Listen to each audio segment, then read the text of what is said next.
All right, y'all, we are having a problem with our toilet tank here. So we have this lever right here, and this arm piece connects to it, except as y'all just saw, this piece comes off too easily. I just slide it off, and what happens is whenever our kids go to flush it, it kind of wiggles and whatnot, and it falls off all the time. And I find it like this with the water running because this thing gets stuck underneath there. So we bought one of these things right here, a new tank lever, or lever, however you want to say it.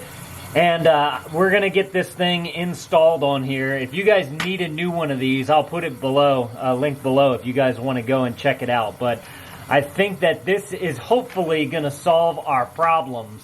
The lever is a little bit different, so this one's like a little bit bigger than this one right here. So that's one concern I have. And the second concern is this one has like this bend to it right here, because it's a little bit different design from this.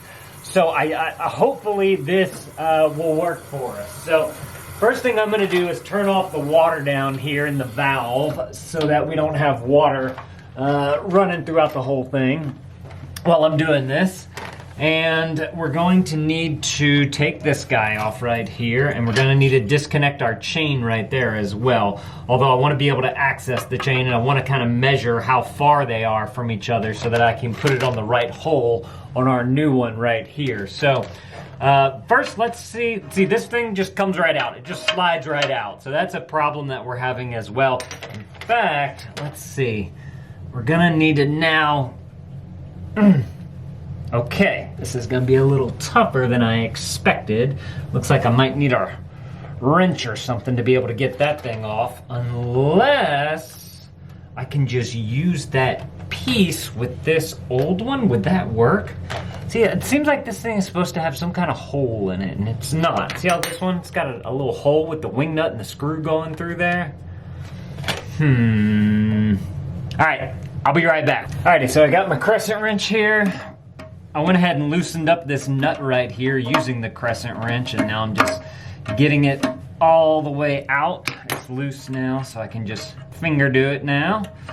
And once you get that off, like so, the whole thing just simply comes out, and you have a nice hole in your toilet.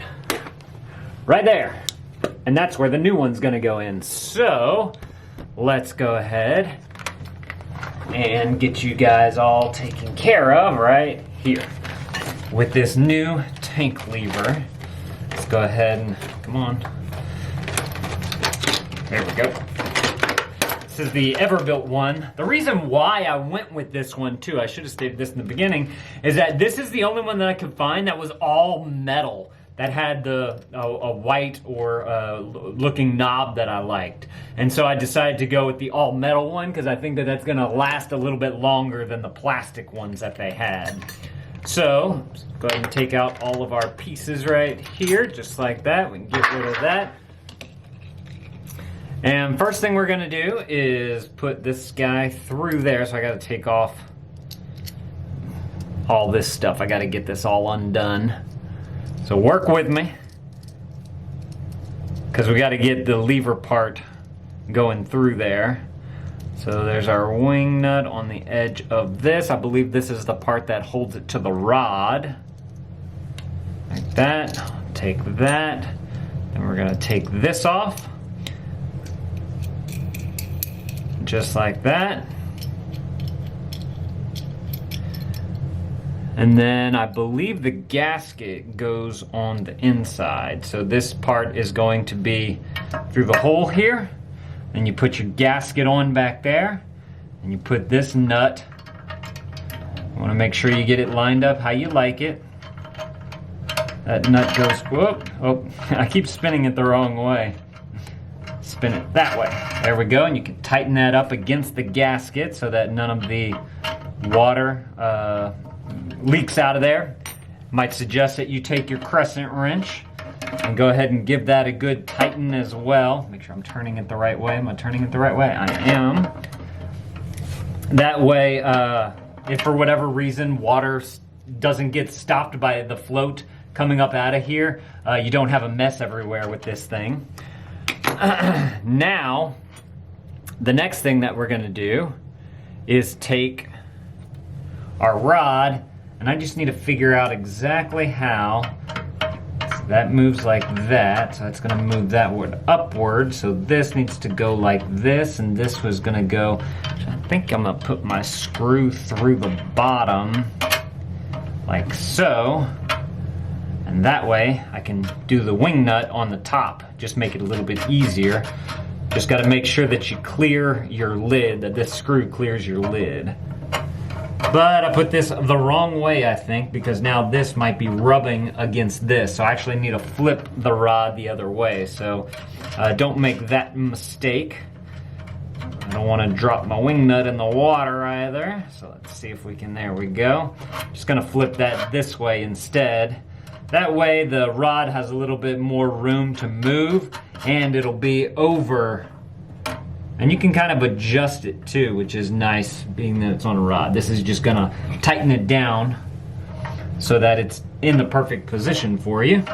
And then that is how your flusher works. So flusher lifts that, which is gonna lift the chain that was on the end of this old one right here. So we need this to go, let's see, I don't know if it's gonna fit. I might have to change the chain length here too, as well. So let me go ahead and take this off. This is where it kind of takes a little bit of trial and error. You have to kind of figure out what hole is gonna be best for your toilet. So I'm just gonna put it on the last one here. And you can see that, can y'all see that down there? This flapper is not totally down right here. So this is not gonna be good. So we need to bring it a little bit higher up on the chain. So to be able to do that, put you guys down right there. Is that a good spot? Yeah, it's a good spot. So to be able to do that, you just simply take your chain, take this little nougat off right here. You want to keep in mind what link you were on, and then you just simply pop this on up, take this on out, and we needed to make it a little bit longer right there. So I'm going to move about 2 links down, and we'll try that. So we're going to go ahead and open that up, put that on, bring it all the way around and down, and then we're going to put that on like that. I believe I've got a solid hold on that right there. Flapper opens. Let's give it a test. Let me turn on the water. We'll let that fill up. There we go. So once we have confirmed that no water is leaking from here, which it seems like it's not because it's filling up pretty fast. Another way we can check is by opening this, although I'm seeing some water movement down here, so this might not be a good sign that we have, that it's totally down. So we might need to make this a little bit longer. I don't know, I can't, it looks like it's coming up. Let's give it a, actually another way we can check it is by the float. Pull up on your float. I don't hear it leaking or anything, so let's keep this thing going. So far, so good. This is fantastic. Again, if you guys want to check out this tank lever that I have, it's the Everbuilt one, and I'll link it up below. Like I said, I loved how it was all metal handle and adjustable arm. That was kind of the kicker for me, and why I think it was like $2 more or something for that. So we have this here, filled tank. I don't hear any running water, which means that the flapper is all the way down. Let's go ahead and give this a flush right here. Y'all ready? Boom shakalaka! We fixed it, yes! Just gonna verify that the flapper is gonna go all the way down. Boom! We got it, yes! Perfect! If you guys want to see how to clean a toilet, I've actually done a video about using muriatic acid to clean a toilet, and I'm going to put that right there on the screen. You guys go and click that video. I'll see y'all in that video. Thank y'all for watching, and Dad out.